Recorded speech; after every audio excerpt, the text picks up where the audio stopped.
Hi ಎಲ್ರಿಗೂ ನಮಸ್ಕಾರ. ನನ್ನ ಇವತ್ತಿನ ಒಂದು ವಿಡಿಯೋ ನಾನು ಈಗ ಸ್ಟಾರ್ಟ್ ಮಾಡಿದ್ದೀನಿ. ಸೊ ಇವತ್ತಿನ ಒಂದು ವಿಡಿಯೋ ಪಾರ್ಟ್ 2 ಅಂತಾನೆ ಹೇಳ್ಬೋದು. ಮೊನ್ನೆ ಮಾಡಿದಂತಹ ಹಣ ಉಳಿಸೋ ಒಂದು ಭರದಲ್ಲಿ ನಾವು ಮಾಡುವಂತಹ ತಪ್ಪಾಗಿರ್ಬೋದು ಅಥವಾ ಹಣ ಉಳಿತಾಯ ಮಾಡೋದಕ್ಕೆ ಈ ಎಲ್ಲ ಕಾರಣಗಳು ನಮಗೆ ಅಡ್ಡಿ ಆಗ್ತವೆ ಮನೆಯಲ್ಲಿ. ಈ ಎಲ್ಲ ತಪ್ಪುಗಳನ್ನು ಕೂಡ ಒಂದೊಂದು ಕಾರಣಗಳಾಗ್ತವೆ ಅಂತ ಒಂದು ವಿಡಿಯೋ ಮಾಡಿದ್ದೆ. 12 ಟಿಪ್ಸ್ನ ಹೇಳಿದೆ. ಇನ್ನು ರಿಮೈನಿಂಗ್ ಟಿಪ್ಸ್ ಬಂದು ನಾನು ಇವತ್ತು ಹೇಳ್ತಾ ಇದ್ದೀನಿ. ಅದಕ್ಕಿಂತ ಮುಂಚೆ ನೀವು ಇನ್ನ ಯಾರು ನನ್ನ ಚಾನಲ್ನ ಸಬ್ಸ್ಕ್ರೈಬ್ ಆಗದೆ ನೋಡ್ತಾ ಇದ್ರೆ ಈ ಕೂಡಲೇ ಹೋಗಿ ಸಬ್ಸ್ಕ್ರೈಬ್ ಆಗಿ, ಹಾಗೆ ಪಕ್ಕದಲ್ಲೇ ಕಾಣುವಂತಹ ಬೆಲ್ ಬಟನ್ ಮೇಲೆ ಕ್ಲಿಕ್ ಮಾಡಿ ಅಂತ ಹೇಳ್ತಾ ಇವತ್ತಿನ ಒಂದು ವಿಡಿಯೋ ಈಗ ಸ್ಟಾರ್ಟ್ ಮಾಡೋಣ ಬನ್ನಿ. ಸೊ ಇವತ್ತಿನ ಮೊದಲನೇ ಟಿಪ್ ನೋಡೋಣ ಬನ್ನಿ. ಇವತ್ತಿನ ಮೊದಲನೇ ಟಿಪ್ ಏನಪ್ಪಾ ಅಂತಂದ್ರೆ ನೈಲ್ಸ್ ಕಟ್ನ ನಾವು ಮನೆ ಒಳಗೆ ಮಾಡ್ತೀವಲ್ಲ, ಸೊ ಈ ಒಂದು ತಪ್ಪನ್ನ ಯಾವುದೇ ಕಾರಣಕ್ಕೂ ಮಾಡಬಾರ್ದು. ಯಾಕಂದ್ರೆ ಮನೆ ಹೊರಗೆ ಮಾಡಿ ಮನೆ ಒಳಗೆ ಮಾಡೋದ್ರಿಂದ ಏನು ನೈಲ್ಸ್ಗಳೆಲ್ಲ ಆಹಾರಕ್ಕೆ ಬೀಳೋದಾಗಿರ್ಬೋದು ಅಥವಾ ಅಲರ್ಜಿ ಆಗಿರ್ಬೋದು, ಈ ರೀತಿಯಾದಂತಹ ಹಲವಾರು ಪ್ರಾಬ್ಲಮ್ಸ್ಗಳು ಆಗುತ್ತೆ. ಸೊ ಆ ಒಂದು ಕಾರಣನೂ ಕೂಡ ಮನೆಯ ದಾರಿದ್ರತೆಗೆ ಕಾರಣ ಆಗುತ್ತೆ. ಮನೆಯೊಳಗೆ ನೈಲ್ಸ್ ಕಟ್ ಮಾಡೋದ್ರಿಂದ ಈ ಮನೆ ಒಳಗೆ ಆರೋದು ಅಥವಾ ಊಟದಲ್ಲಿ ಬೀಳೋದು, ಈ ರೀತಿಯಾದಂತಹ ಹಲವಾರು ಕಾರಣಗಳಿಂದ ಮನೆ ಒಳಗೆ ನೈಲ್ಸ್ನ ನೀವು ಕಟ್ ಮಾಡಬೇಡಿ. ಇದು ಫಸ್ಟ್ ಒನ್. ಆದರೆ ಸೆಕೆಂಡ್ ಒನ್ ಬಂದು ಟಾಯ್ಲೆಟ್ ರೂಮಲ್ಲಿ ನೀವು ಹಳದಿ, ಅರಿಶಿನ ಹಾಗೆ ಕಡಲೆ ಹಿಟ್ಟನ್ನ ಇಡ್ತೀರಾ ಮುಖ ಒರೆಸ್ಕೊಳ್ಳೋದಕ್ಕೆ, ಮುಖ ತೊಳೆಯೋದಕ್ಕೆ. ಯಾವುದೇ ಕಾರಣಕ್ಕೂ ಆ ತಪ್ಪನ್ನ ಮಾಡಕ್ ಹೋಗ್ಬೇಡಿ. ಇನ್ ಕೇಸ್ ಏನಾದ್ರೂ ಬೇಕಾ, ಒಂದು ಬೌಲ್ಗೆ ನೀವು ಹಾಕೊಂಡು ನೀವು. ಎರಡನೇ ಟಿಪ್ ಬಂದು ಏನಂದ್ರೆ ಬಾತ್ರೂಮ್ನಲ್ಲಿ ನಾವು ಕಡಲೆ ಹಿಟ್ಟು ಹಾಗೆ ಅರಿಶಿನವನ್ನ ನಾವು ಇಡ್ತೀವಿ. ಸೊ ಈ ರೀತಿಯಾಗಿ ಮಾಡಬಾರ್ದು. ಯಾಕೆ ಅಂತ ಅಂದ್ರೆ ತಿನ್ನೋ ಆಹಾರವನ್ನ ನಾವು ಬಾತ್ರೂಮ್ನಲ್ಲಿ ಇಡೋದು ತಪ್ಪು. ಅರಿಶಿನ ನಾವು ಒಳ್ಳೆ ಒಂದು ಕೆಲಸಗಳಿಗೆ ಯೂಸ್ ಮಾಡ್ತೀವಿ. ಫಾರ್ ಎಕ್ಸಾಂಪಲ್ ನಾವು ಏಕದಂತ ಅದರಲ್ಲಿ ಅರಿಶಿನದ ಒಂದು ಏನು ಗಣಪತಿ ವಿಗ್ರಹ ಮಾಡ್ತೀವಿ, ಪೂಜೆಗಳಿಗೆಲ್ಲ ಯೂಸ್ ಮಾಡ್ತೀವಿ, ಅಡುಗೆಗೆ ಯೂಸ್ ಮಾಡ್ತೀವಲ್ವಾ. ಸೊ ಹಾಗಾಗಿ ಅರಿಶಿನ ನಾವು ಬಾತ್ರೂಮ್ನಲ್ಲಿ ಇಡಬಾರ್ದು. ಹಾಗೆ ಕಡಲೆ ಹಿಟ್ಟು ಕೂಡ ಅಷ್ಟೇ, ಆಹಾರ ಸೇವನೆಗೆ ಉಪಯೋಗಿಸೋದ್ರಿಂದ ಆ ತಪ್ಪನ್ನ ನೀವು ಇನ್ನು ಮುಂದೆ ಮಾಡಕ್ಕೆ ಹೋಗ್ಬೇಡಿ ಮಾಡ್ತಾ ಇದ್ರೆ.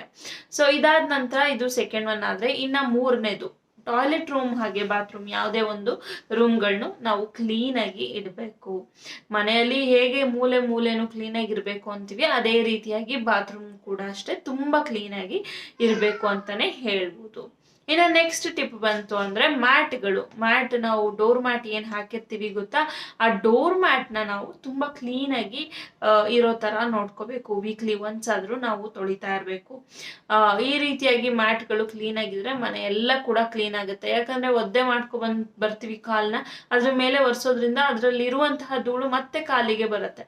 ಸೊ ಈ ತಪ್ಪುಗಳನ್ನ ನೀವು ಮಾಡೋದ್ರಿಂದ ಕಾಲ್ನಲ್ಲಿ ಮತ್ತೆ ಧೂಳಾಗುತ್ತೆ, ಮತ್ತೆ ಮನೆಯೆಲ್ಲ ನಾವು ಓಡಾಡ್ತಾ ಇರ್ತೀವಿ. ಸೊ ಈ ಒಂದು ಕಾರಣಕ್ಕೆ ನೀವು ಮ್ಯಾಟ್ಗಳನ್ನ ರೆಗ್ಯುಲರ್ ಆಗಿ ವಾಶ್ ಮಾಡಿ ಅಂತ ಹೇಳ್ತೀನಿ. ಇನ್ನು ನೆಕ್ಸ್ಟ್ ತಪ್ಪು ನಾವು ಏನ್ ಮಾಡ್ತೀವಿ ಅಂದ್ರೆ ಹೆಣ್ಮಕ್ಳು ಯಥೇಚ್ಛವಾಗಿ ನೀರನ್ನ ಬಳಸೋದು. ನಾನು ತುಂಬಾ ಜನನ ನೋಡಿದ್ದೀನಿ, ಪರ್ಸ್ನಲಿ ನೋಡಿದ್ದೀನಿ. ಯಥೇಚ್ಛವಾಗಿ ನೀರು ಬಳಸಬಾರ್ದು. ಬಳಸೋದ್ರಲ್ಲಿ ಏನ್ ತಪ್ಪು ಅಂತ ನೀವು ಕೇಳ್ಬೋದು. ಬಳಸೋದ್ರಲ್ಲಿ ಏನು ತಪ್ಪಿಲ್ಲ, ಬಟ್ ಹಿರಿಯರು ಹೇಳ್ತಾರೆ ನೀರಿನಲ್ಲಿ ಹಾಕಿ ತೊಳೆಯೋ ತರನೇ ಎಲ್ಲ ತೊಳೆದ್ಬಿಟ್ಲು ಅನ್ನೋ ಒಂದು ಮಾತು ಕೇಳಿದಾರ? ಯಾರು ಕೇಳಿದ್ರೆ ಒಂದು ಕಮೆಂಟ್ ಹಾಕಿ. ಆ ತರ ಮಾತುಗಳು ಇದೆ. ಇವಾಗ ಏನೋ ಗೊತ್ತಿಲ್ಲ, ಹಿಂದಿನ ಕಾಲದಲ್ಲಂತೂ ಹೌದು. ನಮ್ಮ ಒಂದು ಏನು ಆನ್ಸಿಸ್ಟರ್ಸ್ ಯಾರಿದ್ದಾರೆ ಅವರು ಕೂಡ ಹೇಳ್ತಿದ್ದನ್ನ ನಾನು ಕೇಳಿದೀನಿ, ನನ್ನ ಕಿವಿಗೂ ಬಿದ್ದಿದ್ದಂತೂ ಹೌದು.